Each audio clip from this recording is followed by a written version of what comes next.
Donald Trump under fire after commenting on the death of an NBA player's relative. Critics say he politicized a family tragedy with this tweet, quote, Dwayne Wade's cousin was just shot and killed walking her baby in Chicago. Just what I have been saying, African Americans will vote Trump. He later tweeted his condolences, considerably later, saying that the family are in his thoughts and prayers. New Jersey Governor Chris Christie coming to Trump's defense. If people want safer streets, they want police supported, then they should vote for Donald Trump because that's what he'll do. Let's focus on what happened. What happened was the murder of this person pushing a stroller. It's unacceptable in an American city to continue to have this level of violence, and the level of violence in Chicago is unacceptable. That's what Donald Trump has said, and that's what he'll change when he's president of the United States. Joining us now to talk about it, Milwaukee County Sheriff David Clark. Sheriff, thanks for being with us. Was this smacking of exploitation an overly political response to a tragic killing, or was Donald Trump really making a valid point that this is another senseless killing, an example of indiscriminate violence in the inner cities?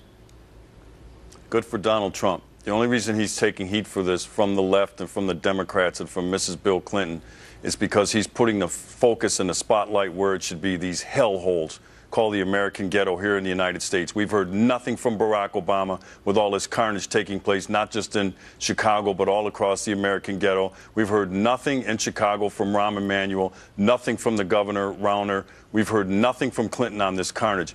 460 people have been murdered. Most of those black people by other black people, just like Ms. Aldridge, God rest her soul, and nobody wants to talk about it. It's the, don't look behind the curtain over here stuff.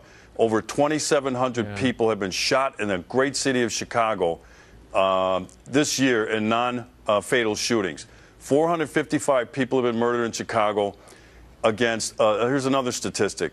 About 275 coalition forces in Afghanistan have been killed since the start of Barack Obama's second term. Think about that for a minute. That is staggering. So the more that Donald Trump continues to focus on this, we'll finally get to where we need to be, and it's to get rid of these American ghettos and improve lives for black people. All right.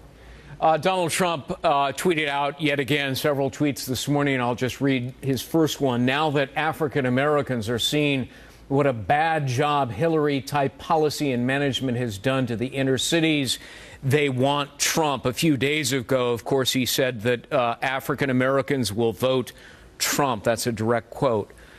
Why isn't that reflected in any of the polling data where he consistently stands at about 1% to 2% among black voters?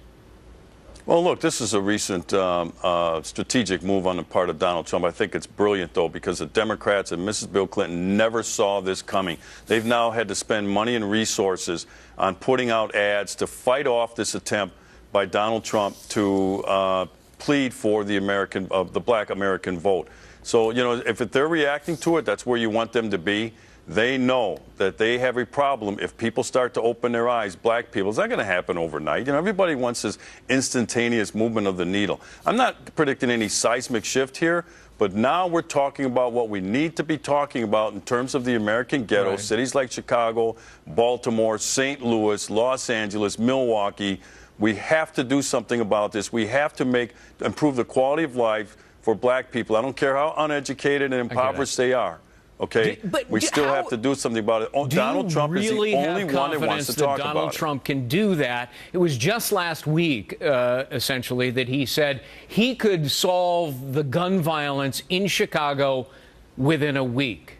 I mean, do you really believe that? Well, not a week. I mean, some of these things are figure of speech. But to me, what I interpret that as means very quickly, because that's what we have to do. Keep an eye on the amount of murders that have happened in some of these cities across America. It's on an uptick. So here's how he can help. Appoint an attorney general who's going to look at the American police officer as an ally in the pursuit of justice and in the pursuit of criminal behavior, not to be seen as an adversary and almost a hostility toward the American police officer. That alone will make a difference because the police will become assertive again. Look at all you got to do is look at what Rudy Giuliani did in the city of New York. It didn't take him a decade to do that. Some smart police policies, some smart strategies, but it took years. full court press against the criminal element, and you can make a difference. You know, and well, the problem arguably is that when Donald Trump says I can do it in a week, you know, people tune out because they just realize that's nonsense. But let me ask you about something else that occurred that some people are saying, you know, was inappropriate. Other people are applauding it.